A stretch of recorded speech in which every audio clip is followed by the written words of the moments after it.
Hello everyone and welcome to another Star Wars Galaxy of Heroes video. I'm your host Ramon Azab, aka Remon with TeamSkunk, and I'm sure most of you have gotten your client restarts by now and the update is rolled out. So they've given us a whole bunch of cool things to talk about now for the weekend, one of them being these double drop rewards. Let's go ahead and take a look at what I got here. Prepare your squads for the upcoming squad tournaments with a special limited time squad tournament kickoff weekend.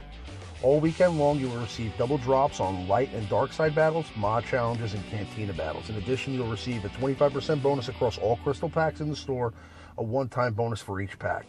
Take advantage of this limited time bonus weekend and get your best squads ready to battle for the top of the leaderboards in our first PvP squad tournament. So they're going to have the squad tournament, most likely from what I've heard, roll out sometime next week. It's going to roll out kind of like the events roll out right now, like the Scoundrel event. And they've released two new characters. So we got the Empire Tank Shoretrooper and the Empire Attacker TIE Fighter Pilot. So let's take a look at that. That's really the main reason for this video. I wanted to take a first look at these two new characters. So let's go ahead over into the characters section here. Now, I was able to get, with the achievements that they gave us, enough shards to 7-star my Darth Vader, which is really excellent. I'm going to be having a review on him coming really soon. And I have started the farm for Geonosian Spy. With the double drops, I was able to get 42 shards already today, so that's a great start. But let's take a look here at TIE Fighter Pilot. Now, TIE Fighter Pilot looks really cool. I'm really excited about this character. He's going to be the daily login character for the month of October. Not really sure where he's going to be available after that, but we'll have to wait and see. His basic attack targeting computer: deal physical damage to target enemy and deal 20% more damage for each enemy suffering a debuff. Inflict tenacity down for 2 turns on a critical hit. So he's going to get probably a lot of damage in with that increased damage on a debuff, and he's also going to inflict tenacity down on a basic. He'll be one of three characters that does tenacity down right now, along with Jawa Scavenger and Dengar. That's really cool. His special attack, TIE Strike, deal physical damage to all enemies with a 50% chance to inflict buff immunity for 2 turns. So this is going to be AoE buff immunity, kind of like B2, and that's going to be really cool because buff immunity is just a great ability. There's not that many characters that have buff immunity as a tool, and he's going to have that as an AoE attack, which is really great. And you can't say enough about a hard-hitting character for the Empire. This is something that the Empire has needed for a long time, so I'm definitely looking forward to seeing how this character does. And as we know, typically these pilots hit really hard, so I'm hoping that he does too, and I'm just looking forward to seeing him in action. Now, his unique ability, Evasive Maneuvers: at the end of each of his turns, for each debuffed enemy, TIE Fighter Pilot gains 10% turn meter and has a 23% chance to gain foresight for 1 turn. So that's really cool. I'm definitely looking forward to seeing what he can do. I mean, obviously the turn meter manipulation or the turn meter gain is great for each debuffed enemy, especially when he's doing AoE debuff. And on top of that, he's going to get foresight for a turn, because I'm imagining he's going to be pretty squishy, so he's going to probably need that foresight to protect him. And he's going to get that at the end of each one of his turns, or he's going to have a chance to. So if you have 5 debuffed enemies, for example, a 23% chance for each debuffed enemy gives him,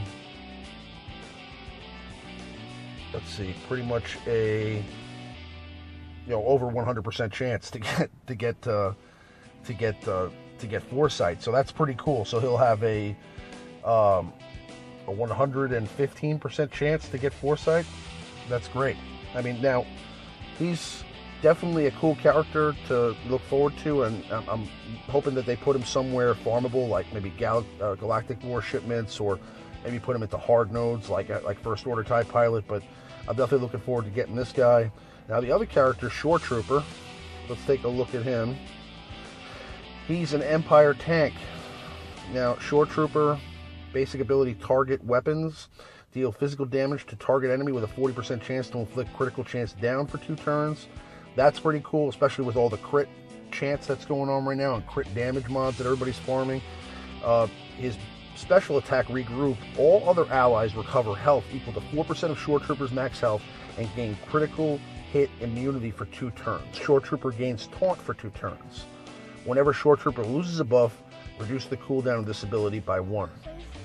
So that's really cool. Again, Shoretrooper is going to have a great ability for all the rest of his allies. He's going to give out health. He's also going to give critical hit immunity. And again, with all the critical hits going on right now from droid teams, AoE teams with Lando and Anakin, and all the crit damage and crit chance mobs people are trying to farm with these Jawas, this could be a really great tool to have. Now, his unique ability, Stand Guard. This is really cool. At the start of each encounter, Shoretrooper gains taunt for 1 turn. So at the beginning of the match, Shoretrooper will already be taunting. So you're going to have to dispel his taunt in order to attack anyone else. So unless you have let's say a Sunfac or somebody who's going to dispel that taunt right away, or maybe Qui-Gon Jinn, that's going to have to happen, or you're going to have to attack with AoE attacks right off the bat. Either way, Shoretrooper is going to already gain taunt, so you're not going to be able to single target anybody at the start of the match before you dispel Shoretrooper's taunt. So that's really cool. And whenever another Empire unit uses a special ability, if Shoretrooper is taunting, they gain 5% turn meter, and Shoretrooper regains 4% max health. So again, just a really cool unique. It seems like lately they've rolled out a lot of cool characters, a lot of cool special abilities, so I'm glad to see that they're continuing to trend with that. And Shoretrooper is definitely a cool looking character. Now, he's not the daily login character for next month, so you need 50 shards to unlock him. That's going to be at 3 stars. I'm not sure where he's going to be attainable. He may go into Chromium. He may be a farmable character somewhere. I hope they're not throwing him into Cantina nodes like they have all the other characters that they've released recently. So hopefully he's available in Galactic War shipments, or again in Arena shipments, or in Cantina shipments. We'll have to wait and see where that happens. And I'm sure SWGOH.GG shortly will roll out the rest of their abilities. These may not be their abilities at max. I'm just looking at the abilities as we see them. So again, super excited about the new character, super excited about the update. Get those double drops and try to, squeeze out as much as you can from this weekend.